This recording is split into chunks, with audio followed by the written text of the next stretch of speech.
Kotoran telinga merupakan sesuatu yang biasa kita jumpai. Ada yang bermasalah, ada juga yang tidak bermasalah. Namun demikian, kotoran telinga kadang-kadang menimbulkan perasaan yang tidak nyaman bagi penderita.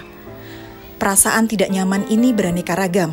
Bisa berupa rasa gatal, telinga terasa tersumbat, telinga terasa penuh, terasa ada airnya, bahkan kadang sampai mengganggu kualitas hidup, berupa telinga berdengung maupun pendengaran yang berkurang.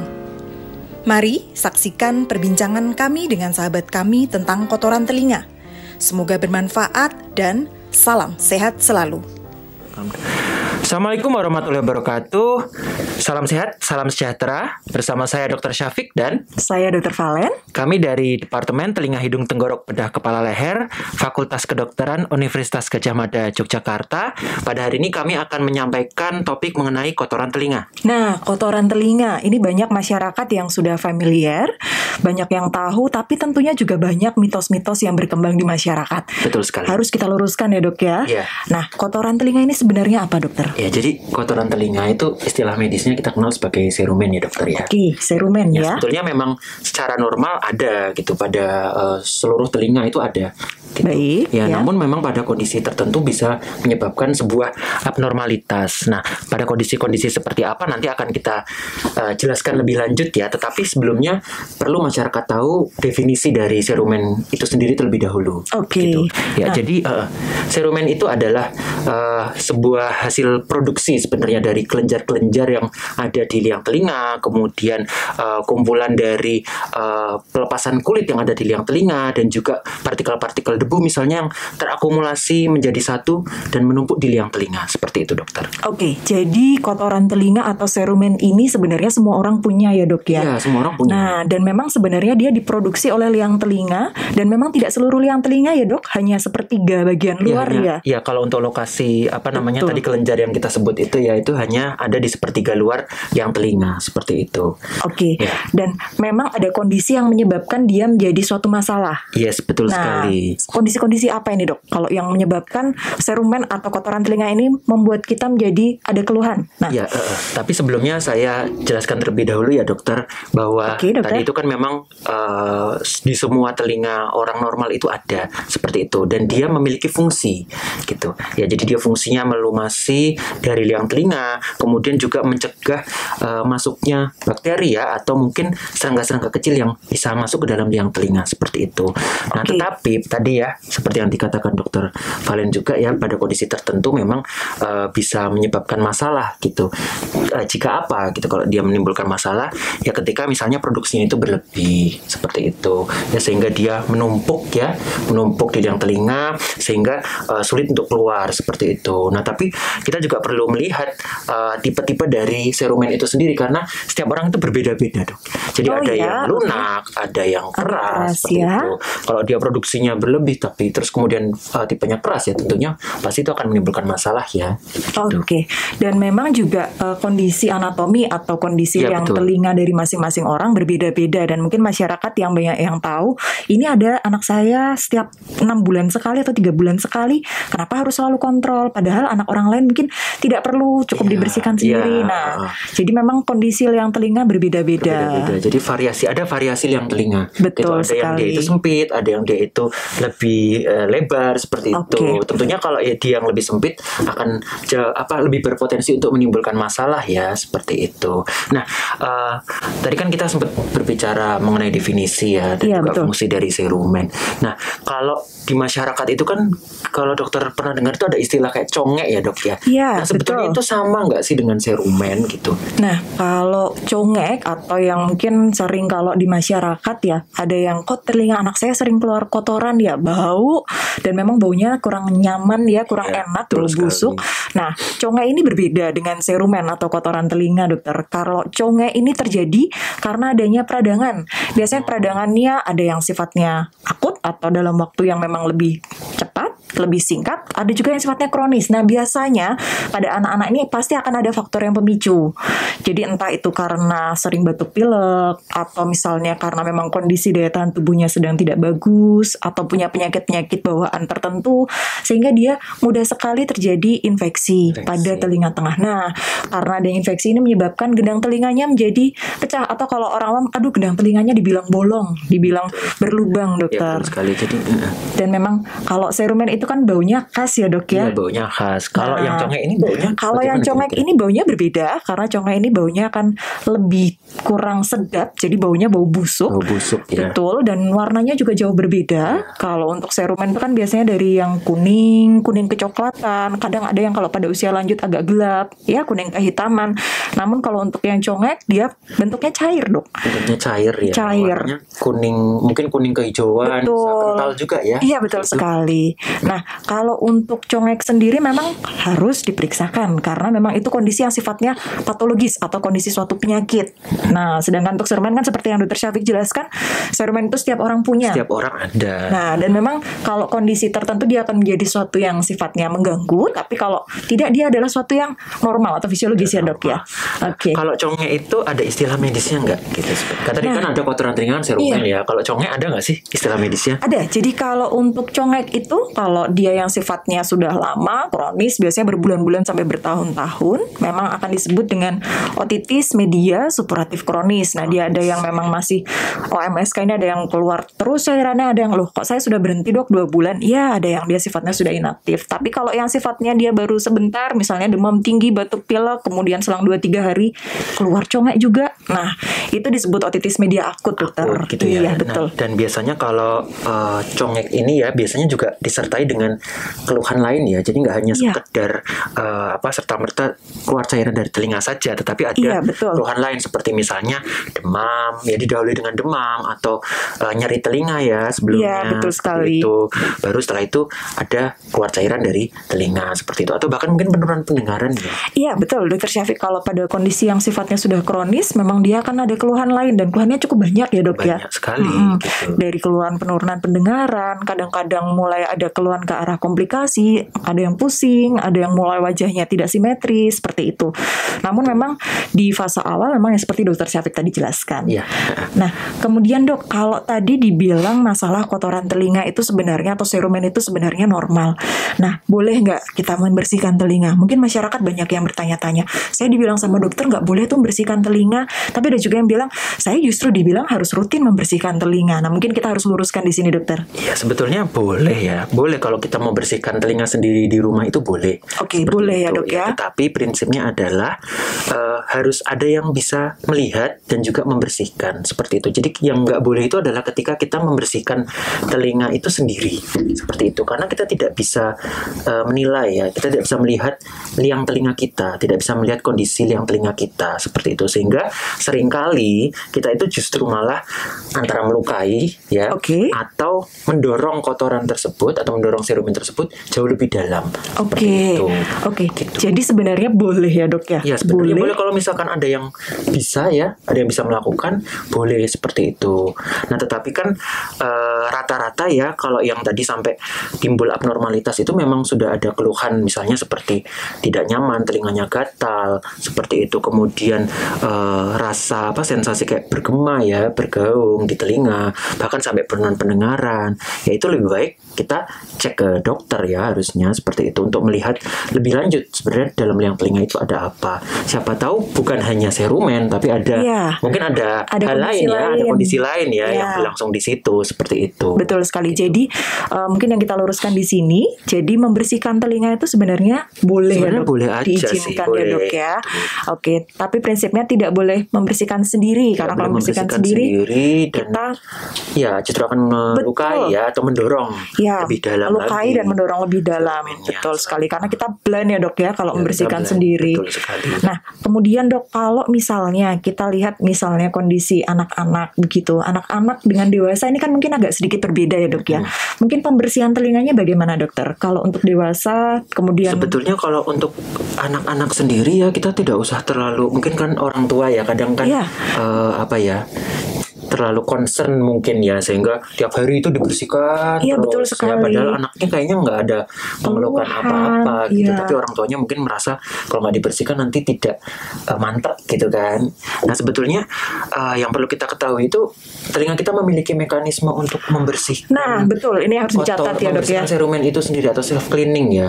Iya, betul. Dengan Self cara cleaning. mengunyah. Nah itu serumen tersebut nanti pelan-pelan akan terdorong keluar begitu ya, sehingga dia akan bersih ya dengan sendirinya. Nah tetapi memang tadi balik lagi ke kondisi-kondisi tertentu dia itu nggak keluar gitu loh ya. Pada kondisi apa ya, tadi misalnya produksinya itu berlebih, terus memang tipe serumennya keras ya, Iya. terus variasi liang telinganya yang sempit seperti itu, ditambah lagi sekali. kadang manipulasi dari kita Iya, dari sendiri, kita ya, sendiri betul, sudah dokter. numpuk, terus habis itu justru malah didorong lebih dalam lebih ya, dalam. tambah nggak bisa keluar seperti itu. Oke, dan memang mungkin pada ibu-ibu yang Iya. punya bayi Ya, kecil, jadi jangan khawatir ya. anak-anak, iya betul, tidak perlu khawatir. Jadi apakah harus selalu setiap 1 minggu sekali misalnya dibawa ke dokter hanya untuk mau cek telinga? Sebenarnya tidak perlu. Tidak perlu.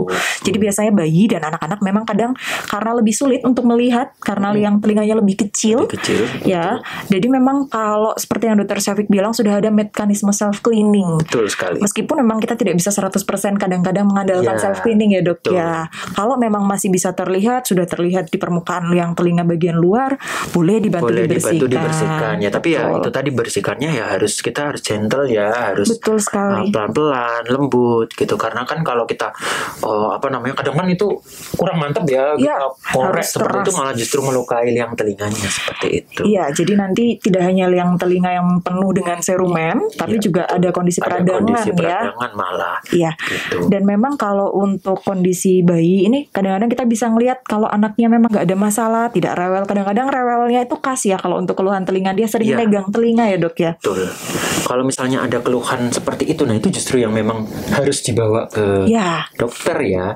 Anaknya rewel, pegang telinganya, apalagi misalnya ada demam, Iya, ya kan? betul. Seperti itu. Nah itu perlu dibawa. Apalagi mungkin ada tanda-tanda inflamasi yang nyata, mungkin ya kelihatan dari luar gitu kan. Kadang ada ya dokter ya. Iya, kondisi bisa tertentu terlihat seperti dari itu. luar. Iya, Ya, itu betul sekali. yang wajib dibawa ke dokter. Apalagi terus tambah ada keluar cairan juga tadi ya, yang Iya. berbau ya, Iya, warnanya betul. kuning kehijauan. Nah itu Harus segera dibawa ke seperti itu. dokter.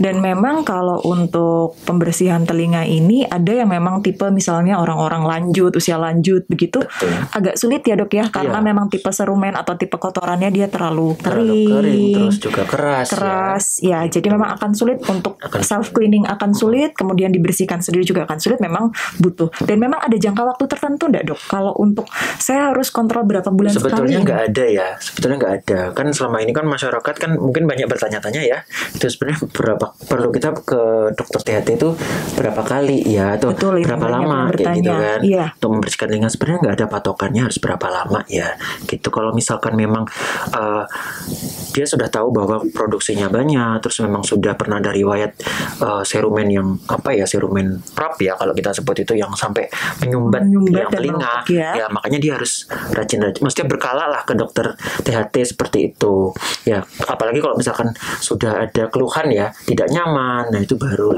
dia bisa. Dokter, nah ini mungkin banyak yang bertanya, kapan kita harus kontrol rutin untuk membersihkan telinga, Dok? Jadi ada yang mungkin berpikiran bahwa ada waktu tertentu, harus berapa lama sekali untuk ke dokter? Sebetulnya kalau patokan harus berapa lamanya itu nggak ada ya, Dok ya. Oke. Gitu. Jadi kalau memang sudah ada keluhan ya yang saya sebutkan tadi ya, misalkan rasa tidak nyaman, terus gatal ya, sampai mungkin bahkan penurunan pendengaran, ya langsung saja datang ke dokter THT mungkin ya untuk membersihkan seperti itu. Jadi sebenarnya nggak ada patokan harus berapa lama gitu, 3 bulan, 6 bulan, nggak ada.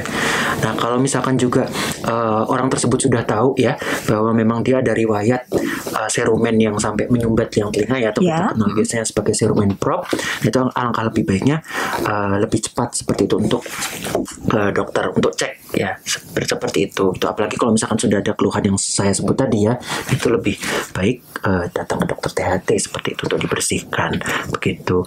Nah terus seperti dokter, kalau mengenai obat tetes bagaimana? Kan seringkali ya masyarakat itu beli bebas gitu kan? Iya betul. Beli bebas obat tetes untuk membersihkan telinga. Nah itu bagaimana? Nah, obat tetes seperti apa sih yang seharusnya dipilih?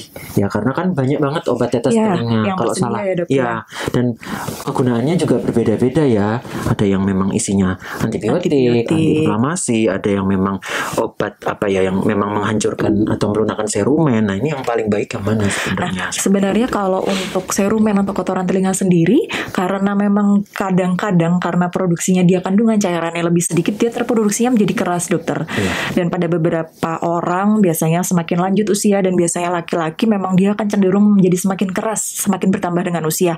Nah kita butuhnya sebenarnya bukan tetes telinga yang isinya adalah antibiotik, kemudian anti radang atau yang lainnya, tapi kita butuh yang isinya adalah seruminolitik sebenarnya kalau kita menyebut ya dok. Jadi kalau untuk bahasa awamnya adalah obat yang isinya adalah kandungan untuk menghancurkan atau melunakkan dari serumen. Namun perlu dicatat dokter, meskipun kita sudah memberikan obat tetes, bukan berarti dengan serta-merta keluhan itu semuanya akan hilang. Iya, betul sekali. Karena biasanya justru semakin ditetes itu dia melunak, kadang-kadang volumenya jadi sedikit bertambah. Iya, betul. Nah, kalau memang proses self cleaningnya itu masih cukup baik, bagus, ya harapannya kan dia akan keluar ya dengan sendirinya, akan bersih dengan sendirinya seperti itu. Namun pada kondisi tertentu tadi yang memang produksinya itu banyak ya, terus dia memang variannya yang keras, ya tentunya itu akan sulit ya untuk keluar dengan sendirinya gitu. Nah tujuannya obat tetes ini adalah untuk melunakkan sehingga nanti membantu mempermudah evakuasi ya atau pembersihan dari serumen itu. Iya, gitu. Jadi memang kadang-kadang meskipun sudah ditetes tetap harus kontrol ke dokter, tetap harus periksa ke dokter untuk dibersihkan.